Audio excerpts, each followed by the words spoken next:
Hello, hello, and good evening.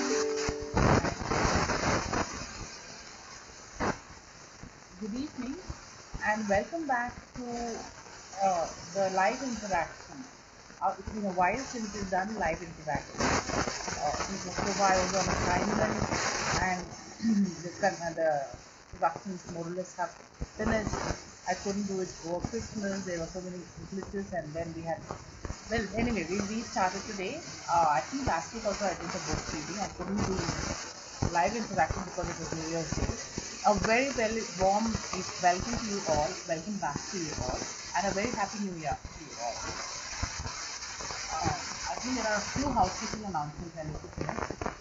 One is that there are a few more chapters left. We finished chapter 16 today. That was on the impact of the Asian tsunami on biological and geological diversity.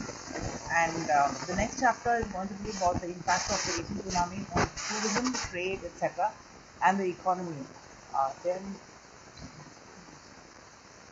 Then the 18th chapter is going to be extremely interesting. Believe me, it's going to be about media guidelines for disaster preparedness and disaster mitigation. Then the 19th chapter is early warning. And I don't remember chapter 21, but then 22 is again about hydrometeorological calamity. And the hydrometeorological calamity chapter is going to be very long because there are a lot of subsections here. Cyclones. I've done A to Z. What's the different sections of different kinds of alphabetical order of hydrometeorological calamity. It starts with avalanches and it goes on blizzard, cyclone, desertification, El Nino, and so on. It goes on till volcanoes. It is a very interesting thing, but that will take a little longer because of that long chapter. Otherwise, yes. Yeah. So we finished chapter 3, and it was about the impact of the Asian tsunami on biological and geological diversity. I found it extremely interesting myself, especially about the mangroves and the marine fauna and all these things. I'm looking forward to the introduction because it's been a long time since we've done the introduction. I'm hoping there's going to be some good questions. Here's our regular guide.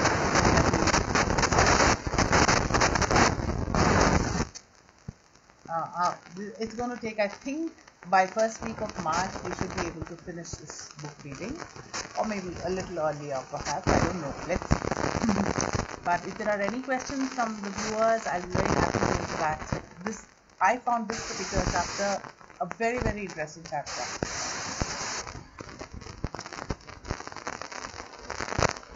There were a lot of unpronounceable names like Scleractinian coral, etc., which I learned a lot about.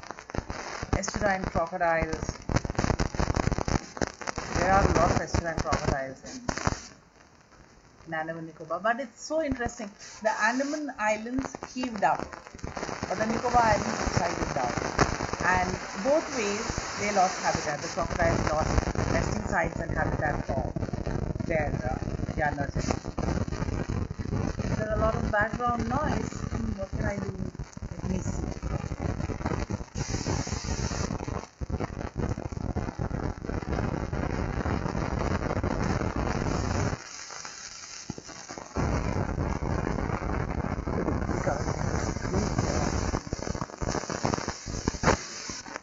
Is that okay now? Do you get a lesser background noise?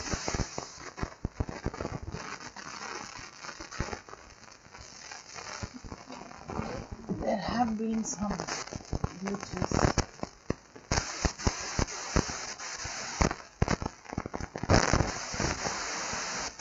Is that okay now?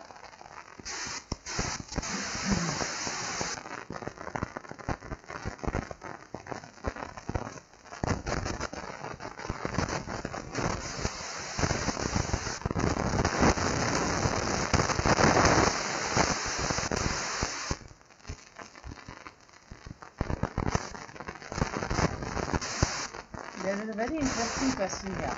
He has asked it to me in Kannada, but in English form. It was said that when the tsunami happened, many people were washed out at sea, never to be recovered alive, and so these bodies were never recovered. what happened to these bodies is the question. Either they decayed or got disintegrated in the marine environment, or they must have been eaten by a lot of uh, opportunistic hunters in marine wildlife. It could be sharks, there can be any kind of shark, there could be whales, cetaceans, marine mammals of many kinds. There could have been octopuses which have sucked away the blood from the corpses. It is so tragic to even think of people who have not been given the kind of equal farewell that they deserve as human lives. People who died such tragic deaths in the tsunami. So many people were washed away to the sea. I know a family myself whose family members were washed away in Great Nicobar Island called Castle Group. The bodies were never recovered. Many people, I think there were 31 people who died in Great Nicobar Island, some of whom were not native Nicobari or indigenous people. Some of them were mainstreamers who are so-called mainstreamers who have come out of their tribal civilization. And they were in the employ of the government of India. A couple I knew that who were washed away and who were never recovered alive were from a Muslim family. Yeah. Many people died and many bodies were never recovered. One I think Sri Lankan man was found sailing somewhere in the Lakshadweep Sea between Kanyakumari and Minicoy, or somewhere between Kanyakumari and Maldives. He was found alive almost 3 weeks after the tsunami. He was found floating on a coconut leaf raft or something like that. He had barely managed to survive. He was famished and malnourished, and he was dehydrated. He was in a very sad shape, but he lived to tell the tale. As for it is presumed, because the bodies were never recovered, it was presumed that they were eaten by ocean creatures, marine wildlife. That must be the conclusion, a very tragic conclusion. But nobody, there was no such thing as, doing the post-mortem or catching the marine hunters alive just to see the post-mortem, to recover the human remains. Those kind of things did not happen. So, yes, that is about the only answer we can give. Many bodies were washed away, never to be recovered, and neither did the family get an opportunity to do the last rite. And given the fact, without a dead body to claim, many families even found it difficult to claim compensation. But yeah, what the marine wildlife have done, it's another chapter in the natural history which could possibly be studied by the likes of Zoological Survey of India or Ocean Studies Department. They are the ones who need to conduct this kind of survey.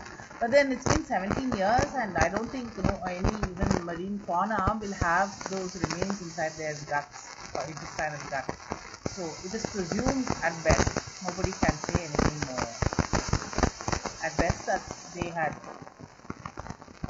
the marine fauna have consumed, or they might have whatever remains, but they have been disintegrated on the ocean floor or wherever. There is no honest documented answer to that. It's about the best conjecture or the best presumption one can assume.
See, apart from this question of unrecovered cadavers, there were a lot of other, shall I say, issues that cropped up after the as a study of the impact of assessment manifested or opened up.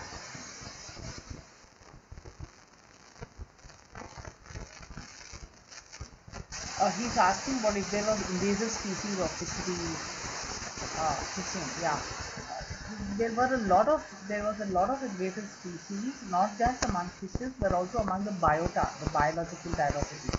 Because the winds changed, the currents changed, the land, ocean flow heaved up or subsided, being relative to the epicenter. So there were obviously a lot of what do you say, invasive species of fish. In fact, in Andaman Nicobar Islands, the islanders, the fisher folk started making a noise about tsunami machi, or the tsunami invasive species of fish. So that was an issue. In fact, they started saying we don't want to eat fish because there is a tsunami machi, that is an invasive, unknown kind of fish had come to the coastal waters of Andaman Nicobar Islands, and they didn't want to, because it was an unfamiliar fish. The fisher folk in Andaman did not want to do fishing. For fear of going out to the sea, and the other one because it was an invasive species of fish that they were not familiar with. They demanded food security options, and of course the government of India did very elaborate arrangements for food security of all those affected by the tsunami.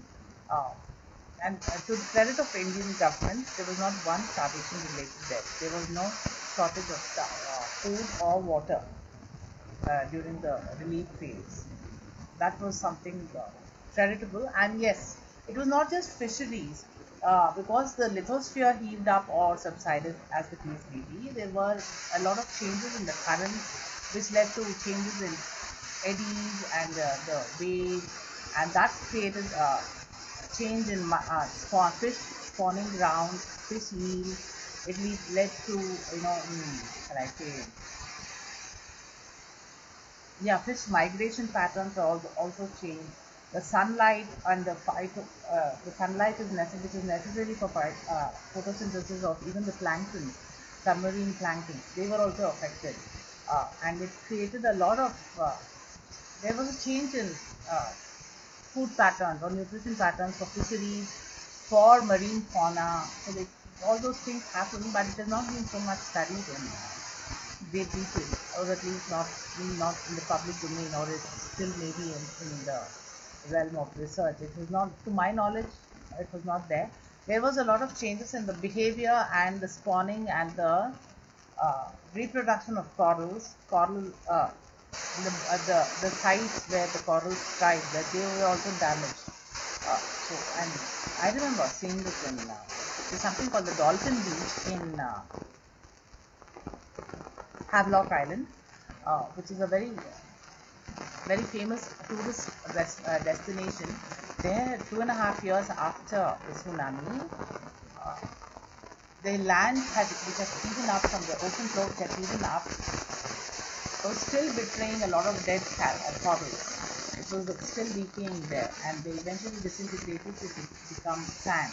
So this was seen the process. I have seen this.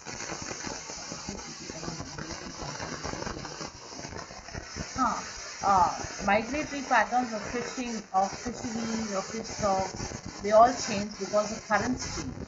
The bathymetry, or the seascape, or the ocean flow changed, which obviously meant currents and the tides and the eddies, etc. have all changed. Of course, over a period of time, things have changed even the elasticity of tectonic plates or tectonic activity. These things will come back to their original position. But when the currents change, yes, migratory patterns and the nesting sites of which changes. And these are very biodiverse areas. Even the estuarine crocodiles, whose nesting sites were dislocated or damaged or whatever, they've lost a lot of ground, migratory ground. They've lost nesting sites. So yes, they have suffered, and it has traumatized. In fact, I think it was called Rajendra Prasad Colony in the last island in Campbell Bay, very close to the administrative headquarters of the island. Uh, one massive piece of land just subsided instantly during the earthquake, and within seconds the seawater inundated. So that has now become a garden, and they are very close to that place is called something called Magarnala, which is a creek, crocodile creek is what it translates to. So it's the new nesting site, and this is a new um, habitat for crocodiles, estuarine crocodiles. Estuarine crocodiles have not been documented in other islands except for one in 1991. Dr. Krishnamurthy, I think from the APWD or Andaman Luxury Harbour Works. He's from the Harbour Works department. He had told me that he had actually seen an estuarine crocodile in Thilan Chong, that is in the Marine Nicobar Islands, in 1991. So that's fairly good documentation if it's so credible report. Yeah, so if he was there, if he's seen it, that means it has been seen elsewhere apart from Campbell Bay. And Campbell Bay is the only other Nicobari island today where crocodiles are found.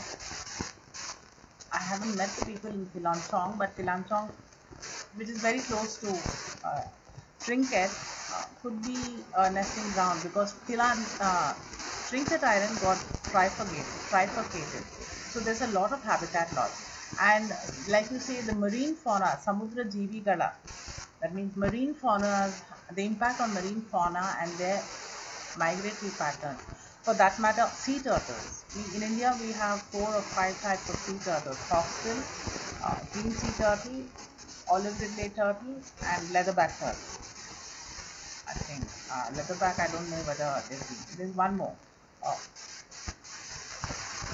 These are the turtles which are marine turtles in India. And yeah, loggerhead is not available in India. In India, has not been documented except during a great nesting period. Leatherback turtles are there.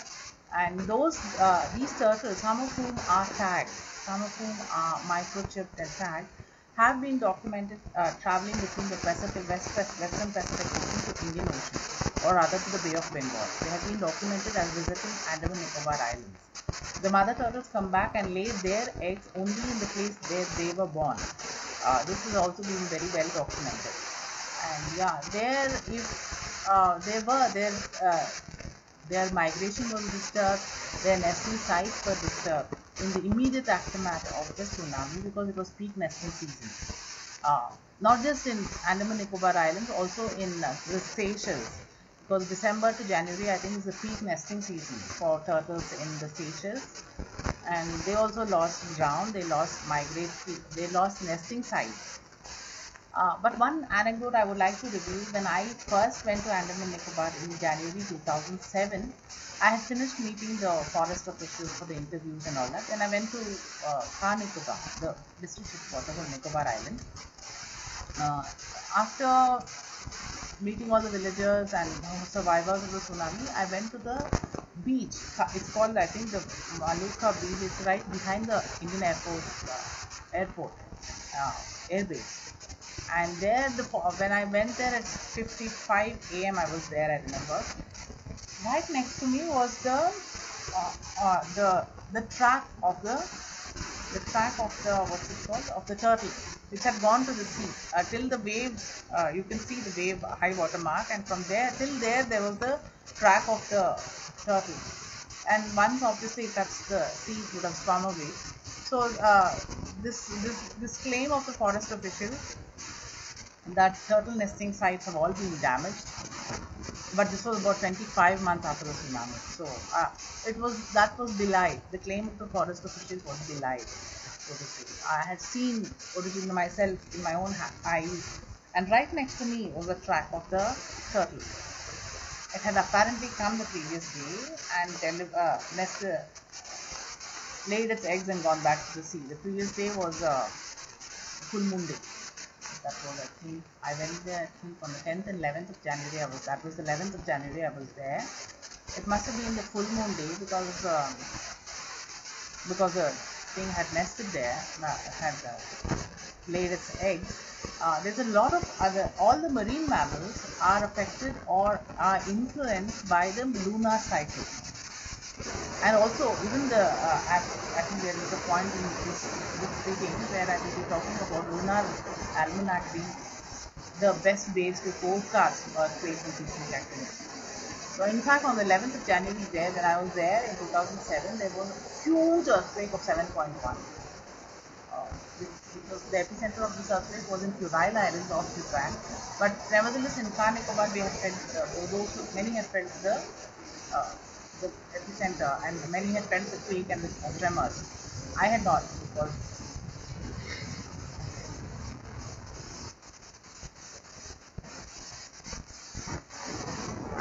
felt the quake, because at that moment I was lifting my legs off the vehicle and I was putting my legs on the ground. I had to sleep the quake down my leg. Oh yes.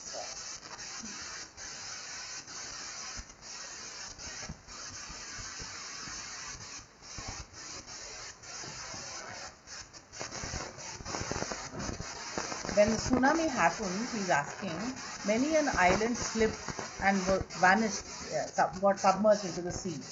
And what is the impact of that on wildlife and Adivasis, that is the tribes? Yes, notably the Megaport Island subsided. In fact, it subsided and got submerged. It's not been seen ever since. We lost the Megaport Island. Territory was lost. The tsunami. So it was Megaport were largely native to this particular island on the extreme southwest. I think I could open Google Earth for this. So yes, this was terribly confusing.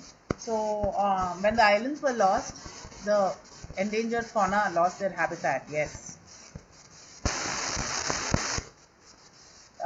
And when they adapt, traumatized as they are, they have adapted, and I was given to believe that megapods have now started colonizing nearby landmasses like the Great Nicobar Island, which is the largest island in Nicobar district. I think how do I show this?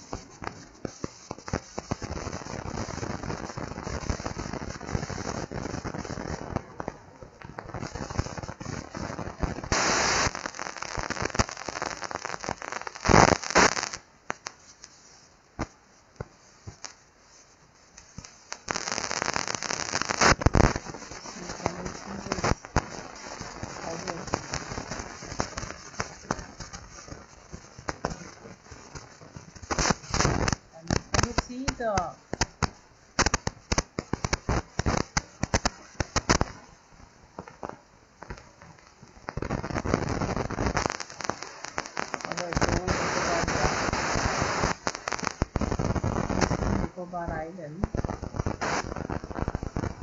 I think this was one of the changes. I don't know.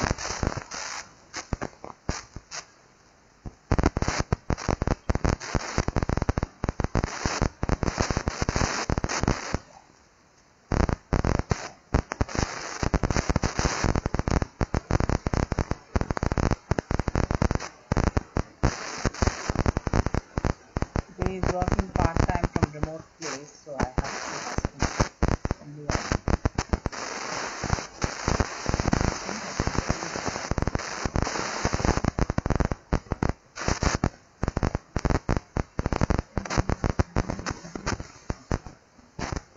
Here you are, so I can show you this thing. I think this was the Megaport Island. These are the islands which have been submerged,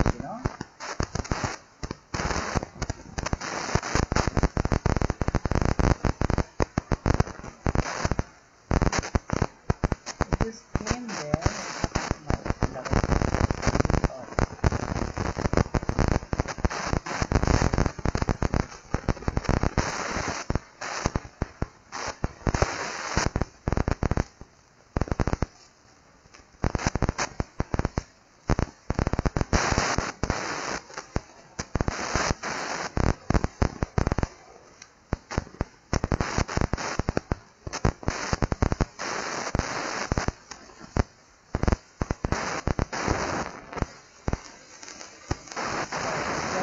So many an island disappeared into the sea, and birds like megapod have started colonizing the nearby area of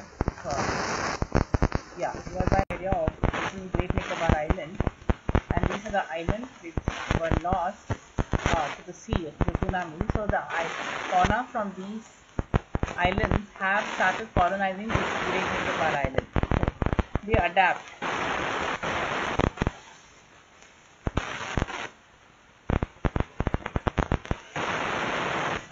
Can you see this? I don't know. Can you see it? Yes, I can do it. Yes.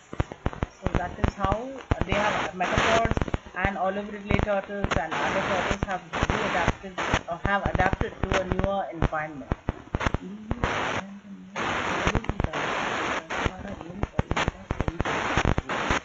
He's asking what are the kind of compensatory policies undertaken by the government of India after this kind of damage to nesting sites or habitat. Well, it's like this. Even the wildlife will not demand compensation, much as that would have been a nice goal to strive for. There has been no compensation as such. But it's very interesting that the government of India could have notified a lot many other areas, because these are extremely sensitive, eco-sensitive zones. The government could have notified compensatory wildlife sanctuaries or bird sanctuaries, but no, the government of India has not done. The land is so much at a premium, and the islanders say you can de-notify the forest possibly so that because we want development. When people are saying that land is obviously at a premium, land use policy is something that needs to be defined by Parliament. That's very, very essential. And now, to our regret, the government of India has taken up development of Andaman and Nicobar Islands to the detriment of the environment. They are developing what's called amusement parks, international airports, and trade parks, and things like that, which will be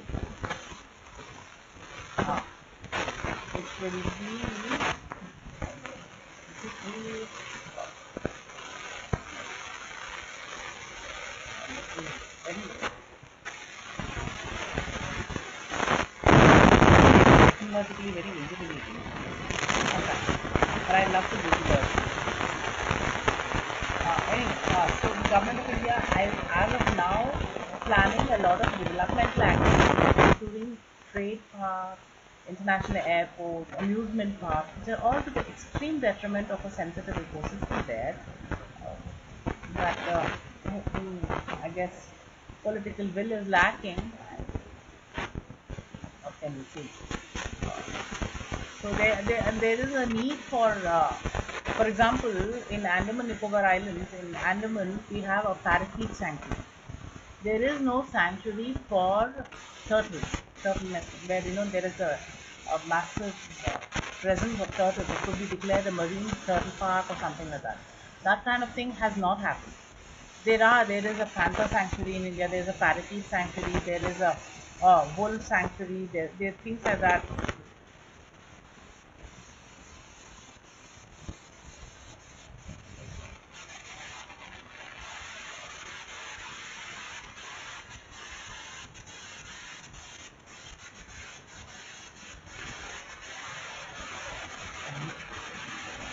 Yeah, so that is there has been no compensatory. You have compensatory afforestation as a within the provisions of the Forest Conservation Act of 1980, FCA, Forest Conservation Act, where there is mining in forest areas. There is a compensatory fund that is given. But this kind of thing, when the natural calamity has struck and there has been a huge loss of land, there has been no compensation of different kind of or notification of wildlife sanctuary, unfortunately. Massive amounts of land were lost. Trinket Island got trifurcated. Megapod Island, among other smaller islands, disappeared into the ocean. some point when the ocean level subsides because of tectonic activity, these islands might reappear on the horizon. It can happen. It will happen, in fact, unless global warming will lead to so much of sea level rise that these islands are permanently sealed off. So those kind of things happen, but yeah, that's why land use policy is so essential, that we need to, and more than land use policy, you need public and political will. If the politicians don't act on what's recommended, it won't be done. So that will be unfortunately the spin-off. It needs to be done. There is a need for compensatory needs denotification of wildlife sanctuaries.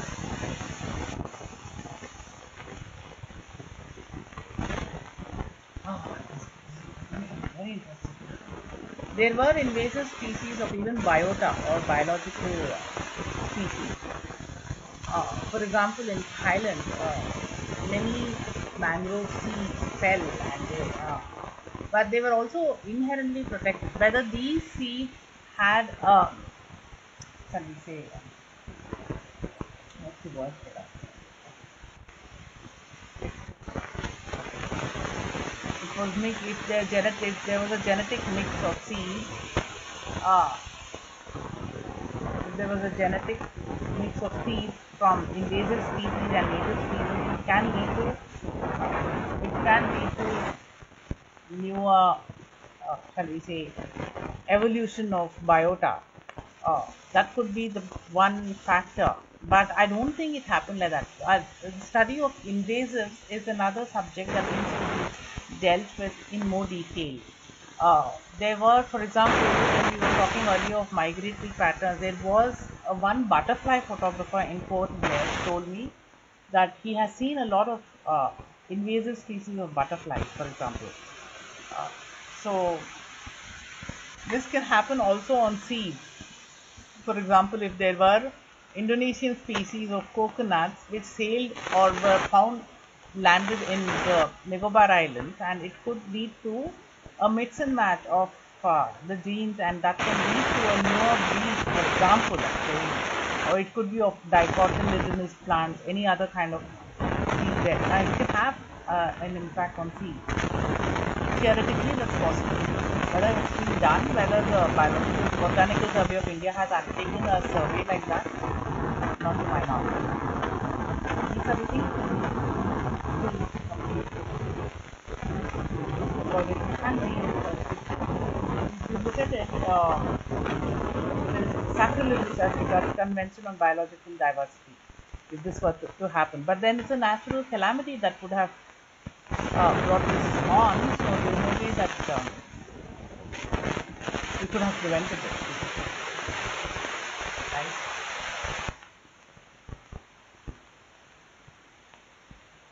So that's very interesting, yes. What kind of repercussions it had on the native indigenous people? Well, I have met a lot of Nicobari survivors, and fear stalks them every time, and it's a very seismically active area. So every other day you will feel tremors and earthquakes. So every time there's an earthquake, they look over their shoulder and look at the sea if there's a tsunami that's coming. So the fear factor has made them so anxious and so prone to anxiety that there is rabid hypertension prevalent in the natives, Nicobari. That is a tragedy. And they suffer from a lot of anxiety, which is inevitable after such a thing. And you need to also document their native wisdom. That is the need of the hour, because there is a lot of hearsay that they knew that when a big earthquake comes, strikes, they have to run to the hills. This was plain hogwash. From what I met, what I learned after meeting all the tribals or the Nicobaris, I was told that we had no such traditional wisdom, so we don't know. Then whatever little native knowledge there is or traditional wisdom there is amongst them, it could be about earth, sky and atmospheric sciences, it could be anything. like traditional wisdom, there are many stones to it, but you need to document it. So you need to document it for posterity so that, and you can do a comparative analysis or whatever. So that documentation is very, very essential. That needs to be done. I will be online for another 10 minutes because there is I have to wind up by 9 o'clock.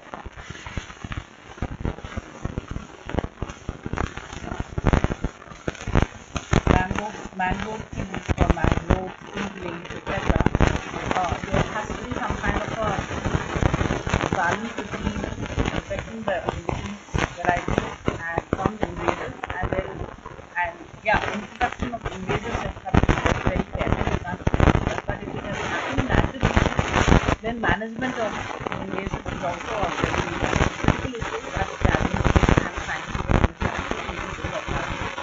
has to consider.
Okay, I've been online for 40 minutes. Anybody else?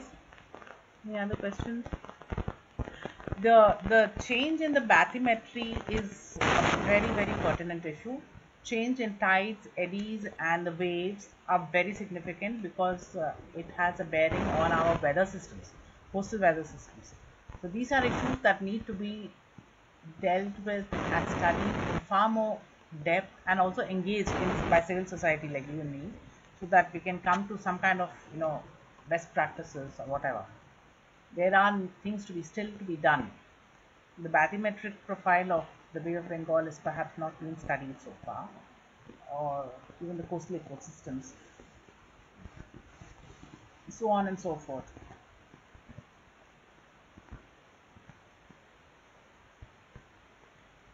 Anyway, so I think with that I shall end tonight's live interaction. Next week's interaction is going to be next week's book reading is going to be about the impact of the Asian tsunami on tourism, trade, commerce, and economy. We'll have a look at also the infrastructure.